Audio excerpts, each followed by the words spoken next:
folks. During the day, he stars in movies like Wake Island, Guadalcanal Diary, and Lifeboat. But tonight, he's just an old sit by the fire, eagerly waiting for Santa Claus. The first Christmas I remember, I was just a kid back in Brooklyn. Right after dinner, I hid my father's shoes, and at the stroke of midnight, Santa Claus came down the chimney in his bare feet. The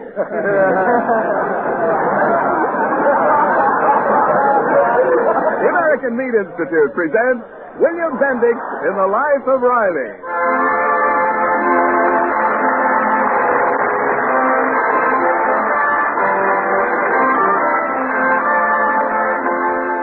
The meat people of America providing a great food for a great nation. Carefully planned months ago by the Army and Navy Services of Supply, carefully packed and shipped by the meat industry and other food suppliers, every American fighter who can be reached throughout the world will have tomorrow the finest Christmas Day meals that any nation ever provided its Army, its Navy, its Marines. And they deserve it. And now, on behalf of all those engaged in supplying meat to the nation, the American Meat Institute presents The Life of Riley.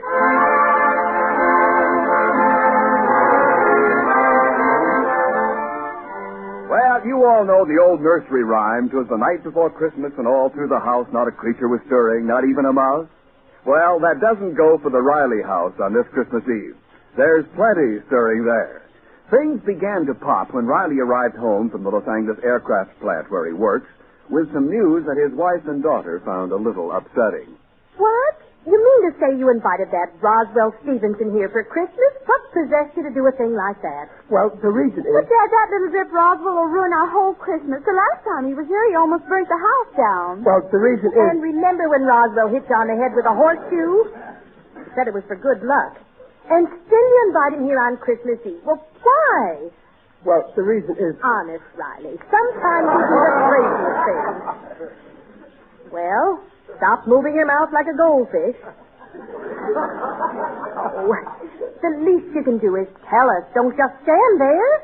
I ain't standing, I'm sitting. I know you like your boss very much. But if you'll take my advice, you'll call up Mr. Stevenson and say you can't have Roswell here. That's what I think.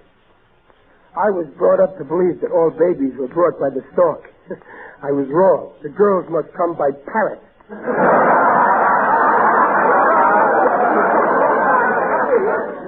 don't exaggerate. Riley, we're listening. Well, I invited Roswell to spend Christmas with us because his mother was suddenly taken to the hospital this morning. Oh, that's too bad. Oh, gee, Dad. Poor kid must be upset. No, Roswell don't know about it yet. Mr. Stevenson don't know himself how serious it might be, and it's no use spoiling the boy's Christmas. But won't he find out? Not this week, don't blab. Roswell's father made up a story that he's taking Mr. Stevenson out of town over the holidays. So remember, don't let on. Mumps is the word. Dear, I'm sorry I said what I did, but you should have told us. Yeah, you're right. The next time I want to tell you women something, I'll go down to the corner drugstore and phone you. Under the circumstances, I'm glad you invited Roswell here. Well, I better go and fix up the cot in Junior's room. Listen, Peg, don't tell Junior about Roswell's mother. You know how Junior talks. Even in his sleep, he jabbers. You know what side of the family he got that habit from. Dad, what are we giving Roswell for Christmas? It's practically here, just 4 hours. Yeah, that's right. Well, gee, I don't know. All the stores are closed. Well, we can't give each other things and leave him out. I'd give him one of my gifts, but they'll all be girls. Yeah, you couldn't give him a girl.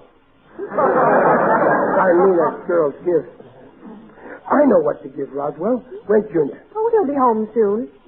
Oh, Riley, you're not taking away one of Junior's presents? Who's taking anything? When I talk to Junior and explain things, he'll give Roswell the best he's got. Oh, but Junior can't stand Roswell. Well, neither can I. That Roswell is murder. But this is Christmas. That's why I'm willing to give up one of Junior's presents.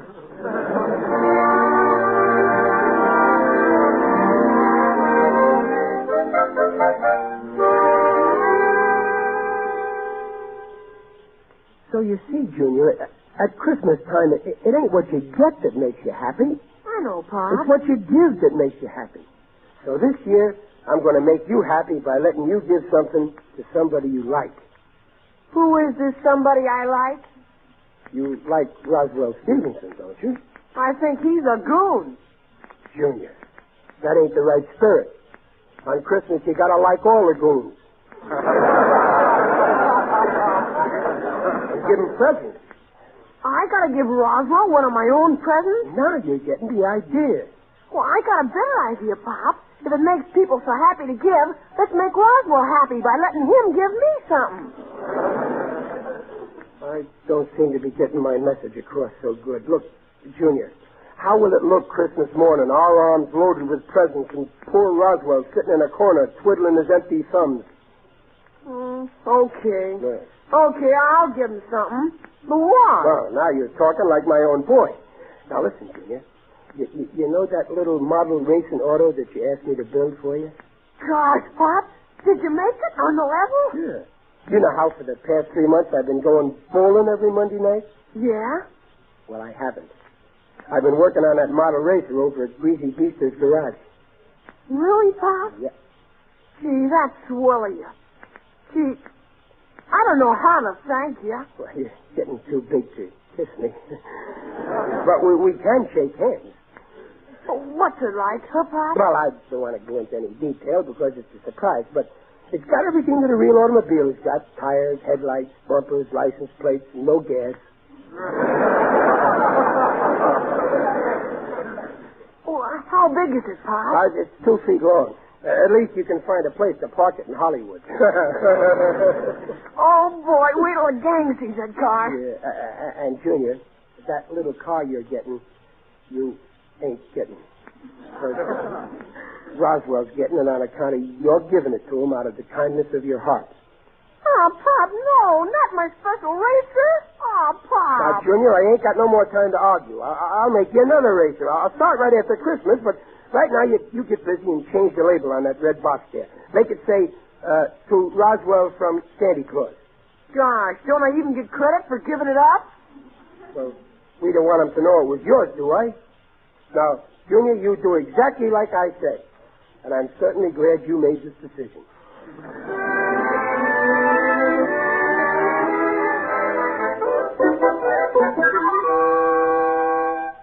Hey, Roswell's coming up the steps now. Well, I guess we're all ready for him. I've locked up the ant poison, the matches, and the carving knife. Open the door, Junior. Okay. Yes. Oh, Merry Christmas, Roswell. Merry Christmas. Merry Christmas. Come in, come in. Thank you very much. Just put my bags down, Parks. Yes, sir. And your gifts, Master Roswell. Yeah, Roswell, I've never seen so many Christmas packages. Stick them under our tree, buddy. If you don't mind, Mr. Riley, better let me handle the man. Oh, sure, Roswell. Man handle the man. I mean, handle the man. Sure.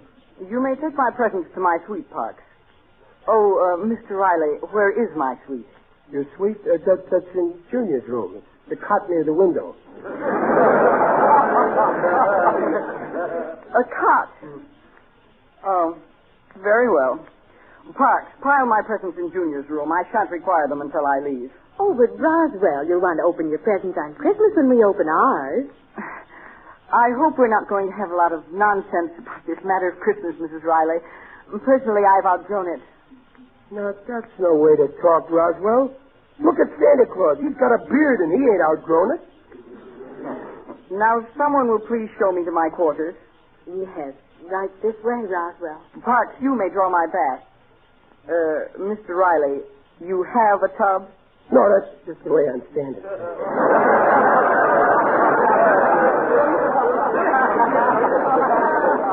I mean a bathtub. Oh, sure we got a bathtub. Roswell, the stopper is missing, so you'll have to use your big toe. How primitive. Very well, if you'll excuse me. Gosh, you don't want to be here any more than we want him. Have we got a bathtub? I could slap him. Oh, give him a break. He's probably lonely. Fine Christmas we're going to have from the looks. Now, listen, kids. We can't have a white Christmas in California, but that don't mean we got to have a blue one. So, everybody get merry and stay that way. But what about Roswell, Daddy? You just leave him to me. I'm giving Roswell a Merry Christmas if I have to pound the daylights out of him to do it.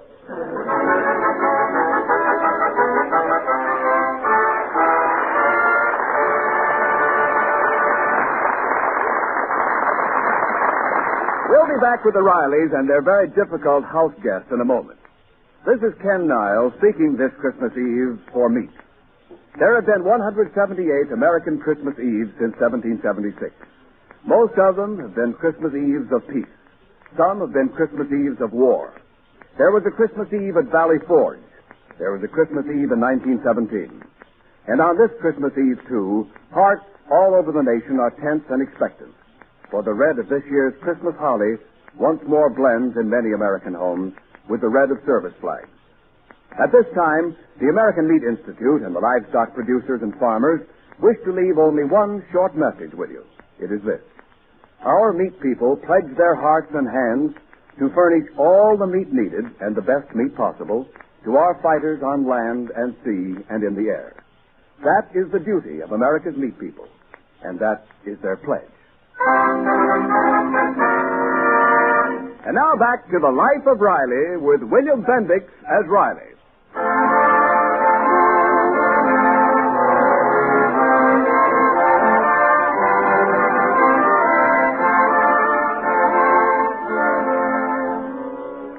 It's a little later on Christmas Eve, and Riley is trying to combine trimming the tree with a lesson on Christmas good cheer for his wealthy but discontented young house guest, Roswell Stevenson, the son of Riley's boss. Roswell, so far, shows no improvement. Look at Roswell. Look what I'm going to put on the tree now. Popcorn stringers. How exciting. Yeah, Mom pops it and Dad strings it and Pop hangs it on the tree. And on Christmas Day comes the best part. Oh, you peddle it on the street. No, we eat it. Junior, hand me that war bond over there. That's the first thing I'm going to hang on a tree. And I'm going to keep hanging it there every year. Every year, Pop? Yep. Every year for 10 years until it's ripe. And then I'll pick it. Pop, didn't Roswell's father give you that bond? Yeah, you're swell of him, too. Roswell, I hope your dad likes the handkerchiefs I gave him. They may not be big enough. You see, I didn't know what size nose he's got. That's a good one, isn't it, Roswell? Yes. I must remember to tell my father you made a joke about his nose. Suppose we forget about it, Roswell. Hand me that box of Christmas tree ornaments there, Junior. Oh, here, Pop. Yes. Classy, ain't they, Roswell? They're imported. They come from Brooklyn. Brooklyn? Isn't that a suburb of the Bronx? Roswell, never say that while I'm holding a hammer in my hand.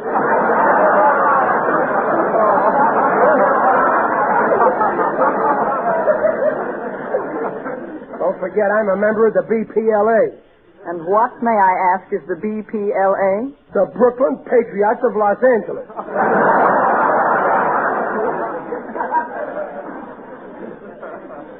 Oh, Pop, can I hang some of the ornaments on the tree? Yeah, but, well, watch yourself now. They break easy. Say, here's one of my special ornaments, Roswell. Look at it. Ain't that a novelty, huh? All I can see is a large cowboy hat. Oh, well, look closer and you'll see Mayor LaGuardia under the hat. Here, Junior, you hang the mayor. Okay, Pop.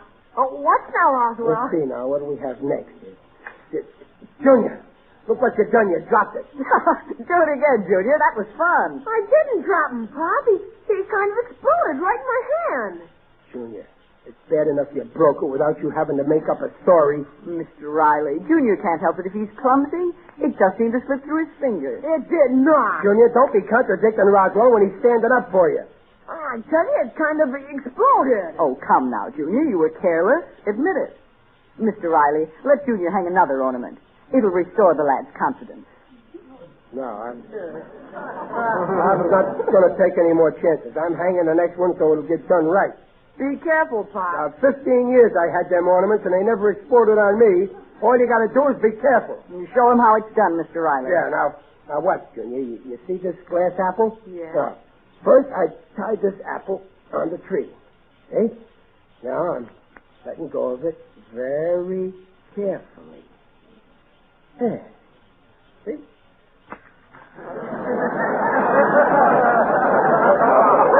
It exploded.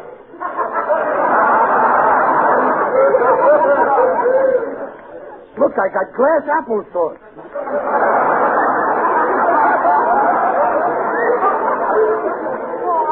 what happened, Pop. I was watching that time. Roswell did it. That is sheer nonsense. He wasn't nowhere near it. No, but he's got DB shot and a bean shooter, and he popped him with that. Roswell. What's the idea of sniping at our Christmas tree?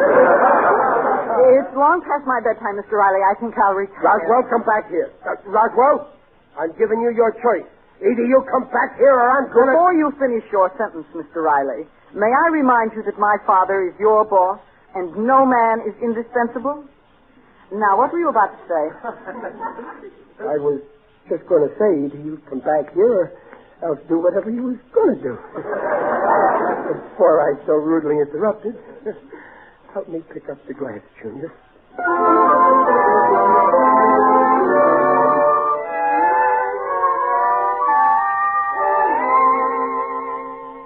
Riley.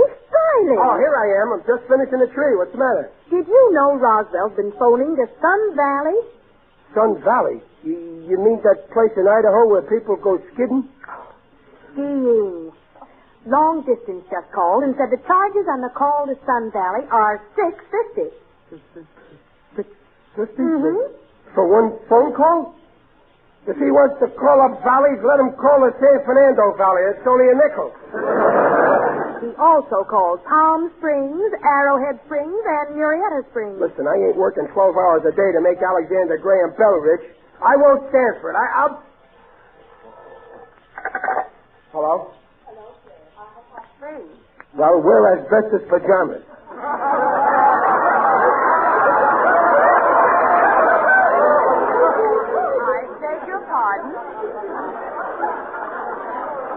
I beg your pardon. Cancel the call, please. Hot Springs. That's way back east. Hot Springs. Oh, Riley, I see now. Roswell's been calling up all these resorts to get in touch with his folks. Why, the poor boy's lonesome. Oh, I see. Yeah. Gosh, of course. That's why he's been acting so peculiar, even for him. Oh, it's hard for a boy to think his parents deserted him on Christmas Eve. Yeah. Riley, maybe we better tell him about his mother, huh? No. I promised Mr. Stevenson I wouldn't tell. Poor kid. I remember once I was away from home on Christmas Eve. Peg, I'm going to make one more stab at cheering him up. Oh, yes. Show Roswell our stockings all hung up by the fireplace, and hang up his stocking, too. Yeah. For a minute there, when he busted my ornaments, I was going to hang up both of his stockings with him in them. Well, I'll see what I can do for the little guy.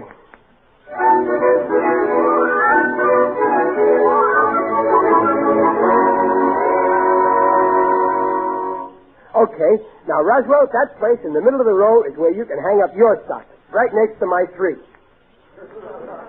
Mr. Riley, such whimsy. To me, you're an interesting survivor of a species I had supposed extinct. Yeah? I'm beginning to appeal to you, huh? Mr. Riley, do you actually believe it's true that a fat character with a white beard travels through the air propelled by reindeer? Well, you see, Roswell, it's just a kind of a legend that you believe in. Like believing that your wife's relatives are going to pay you back the dough they borrowed. Well, I refuse to believe in these childish legends.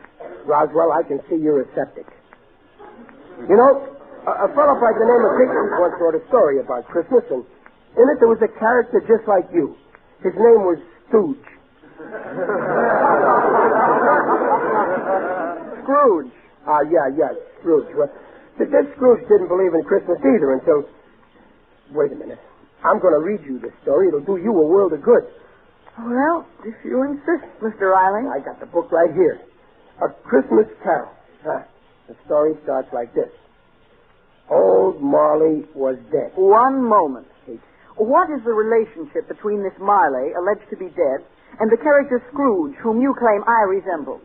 Oh, well, they used to be partners in business. I thought as much. And Scrooge inherited the business, eh? Right. Now, let's start over. Old Marley was dead. Just a moment, Mr. Riley. What were the exact circumstances of Marley's death?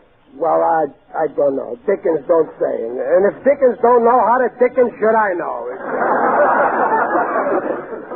Then what is your authority for claiming that Marley is dead at all? Okay, then he ain't dead. But at the moment, he's just too stubborn to breathe.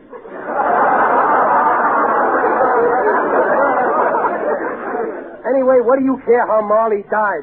Well, obviously, since Scrooge inherited Marley's business, I can plainly see that Scrooge is going to be accused of his partner's murder. No, Roswell. This ain't no murder mystery. It's a beautiful story about Christmas. You see, Marley's ghost comes back and haunts Scrooge. Eh? You mean that this Dickens wants us to believe that a ghost actually materializes? And that Scrooge sees the ectoplasm? I don't know from no ectoplasm. They didn't even have blood banks in them days.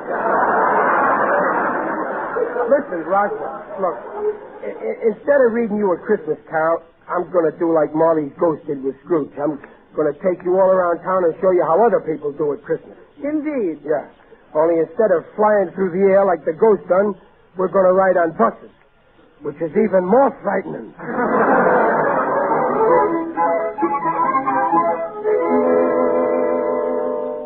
I guess you never seen this part of town before, huh, Roswell?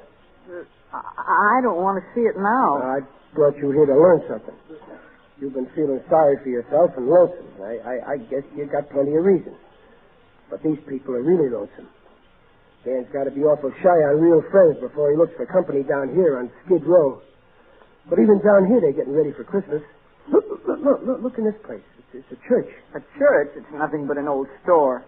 You can't always tell a church by the architecture. Remember, Christmas didn't start in a cathedral. Look in here through the door. You want to go in a while? No. I don't care to mingle with people like those. People like them, Roswell, are all members of the human race, which I am also. Maybe if you live long enough and learn fast enough, someday we'll put you up for membership.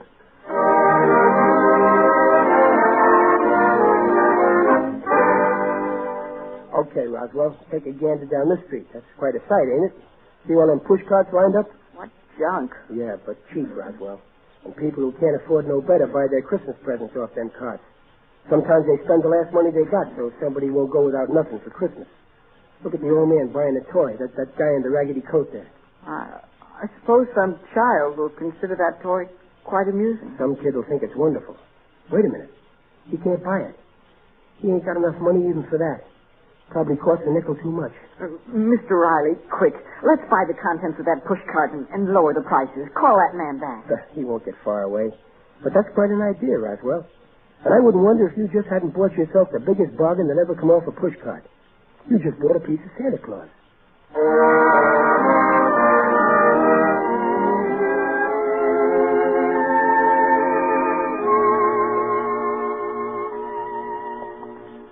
Look, Roswell.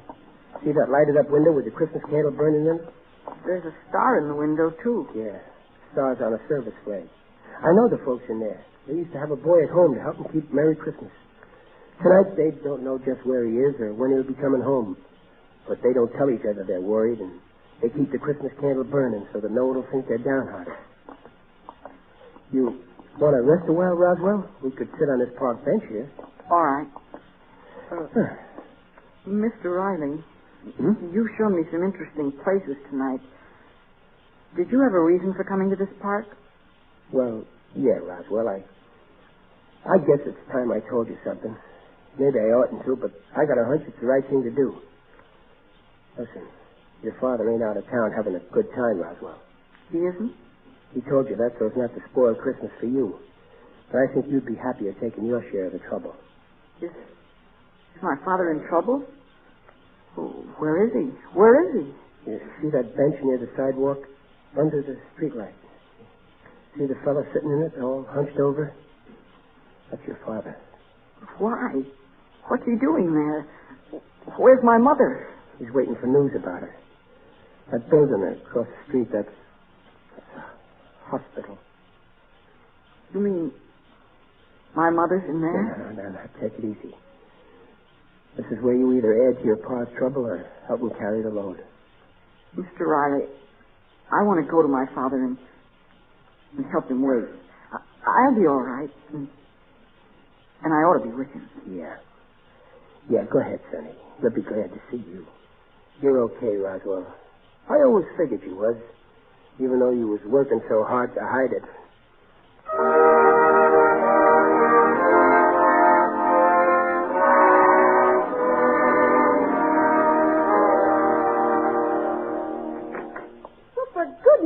Riley, where have you been? Where's Roswell? He's coming up our front walk with his old man.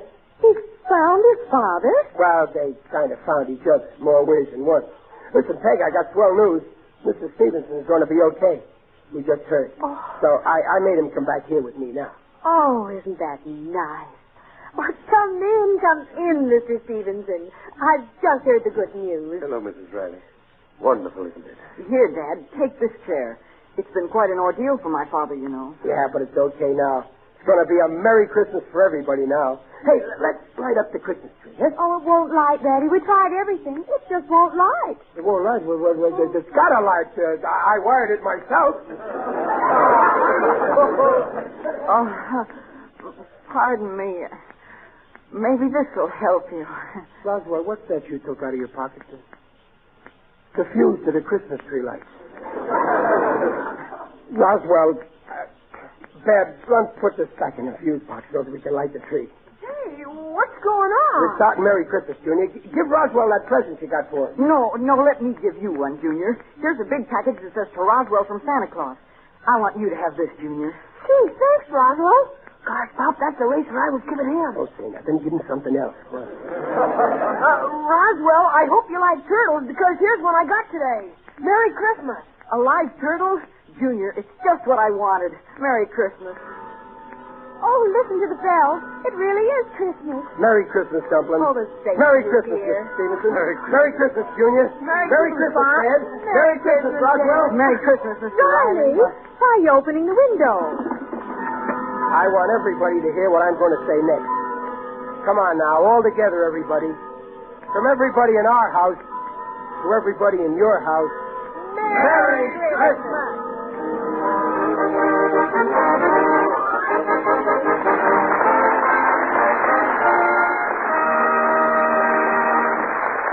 Before Riley comes back, I want to say Merry Christmas to the mothers and wives of America who have cooperated so splendidly in choosing available meat cuts when their favorite meat cuts were scarce. Merry Christmas to the stock raisers of America who have raised the greatest quantity of meat animals in the history of our country. Merry Christmas to the meat packers of America who have prepared and processed the greatest tonnage of meat on record, even though more than 75,000 of its skilled workers have gone to war. Merry Christmas to the meat retailers of America, who have worked hard and fairly to make the meat supply go around. And Merry Christmas to the Council on Foods and Nutrition of the American Medical Association, which accepts this statement. Meat is the yardstick of protein foods because meat measures up to every protein need. And now, a word from the star of our show, Riley himself, William Bendix. With a terrible war plaguing the whole world, this is not a very merry Christmas. In too many places, the lights are not shining tonight. So perhaps now is the time for all of us to pledge our hearts and our hands to the cause for which our brothers fight, to freedom, to justice and equality, for all men of goodwill everywhere, so that one day soon we all once more may share a Merry Christmas.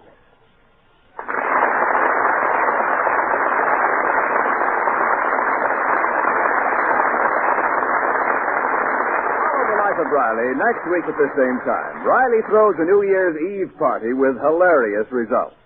William Bendix plays Riley by arrangement with Hal Roach. This is Ken Niles saying, see you next week.